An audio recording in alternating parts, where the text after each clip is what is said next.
அன்பிற்கினிய மாதா தொலைக்காட்சி நேயர்களே, இன்றைய அன்றாட உணவு நிகழ்வின் நற்செய்தி பகுதியிலே ஒரு மறைநூல் அறிஞர் இயேசுவிடம் மிக முக்கியமான ஒரு கேள்வியை கேட்கிறார். என்ன கேள்வி அது? அனைத்திலும் முக்கியமான முதன்மையான கட்டளை எது? அப்போது இயேசு 2 கட்டளைகளை ஒன்றாக இணைத்து கூறுகிறார்.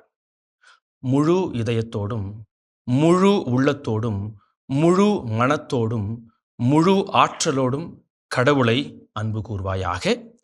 உன்மீது நீ அன்பு கூர்வது போல உனக்கு அடுத்திருப்பவர் மீதும் அன்பு கூர்வாயாக என்பதுதான் அந்த கட்டளை.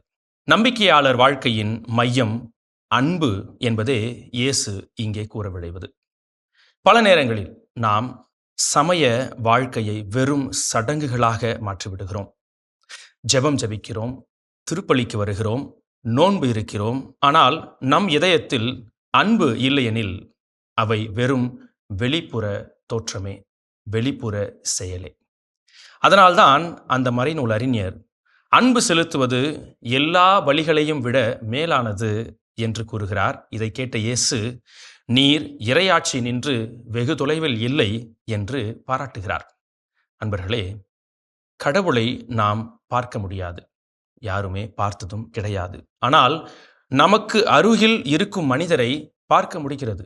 ஒருவரை நாம் வெறுத்து இறைவனை நேசிக்கிறோம் என்று சொல்ல முடியாது. ஏனென்றால் நாம் ஒவ்வொருவருமே கடவுளின் சாயலாக படைக்கப்பட்டிருக்கிறோம்.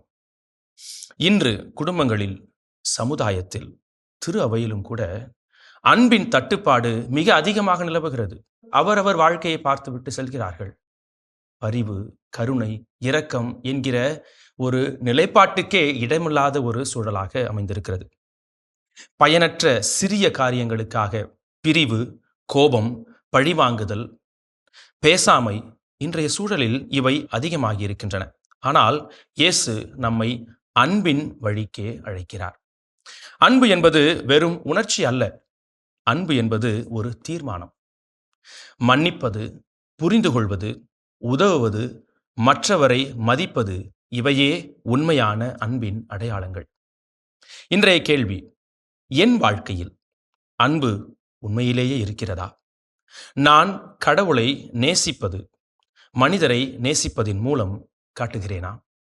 அன்பு செய்யும் இதயத்தை, மன்னிக்கும் மனதை, பிறரை ஏற்றுக்கொள்ளும் ஆன்மாவை நாம் பெற வேண்டும் என்ற ஜெப சிந்தனையோடு இன்றைய நாளை இறையேசுவுடன் முன்னெடுப்போம். இல்லந்தோறும் இறையரசின் சாட்சியாக வாழ்வோம். இயேசுவுக்கே புகழ், இயேசுவுக்கே நன்றி. மரியே வாழ்க.